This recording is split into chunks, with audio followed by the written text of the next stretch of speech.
ভেনেজুয়েলার president Nicolas মাদুরোকে সামরিক অভিযানে আটক করার পর মার্কিন প্রেসিডেন্ট ডোনাল্ড ট্রাম্পের পররাষ্ট্রনীতি নতুন করে বিতর্কের জন্ম দিয়েছে। ঐতিহাসিক মনরো ডক্ট্রিনের আদলে তিনি ডনরো ডক্ট্রিন ঘোষণা করে পশ্চিম গোলার্ধে যুক্তরাষ্ট্রের প্রভাব বিস্তারের লক্ষ্য স্পষ্ট করেছেন।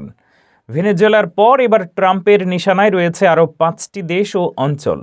এর মধ্যে শীর্ষে রয়েছে ডেনমার্কের স্বায়ত্তশাসিত দ্বীপ গ্রিনল্যান্ড, যেখানে কৌশলগত অবস্থান ও বিরল খনিজ সম্পদের কথা তুলে ধরে দখলের প্রয়োজনীয়তা উল্লেখ করেছেন ট্রাম্প।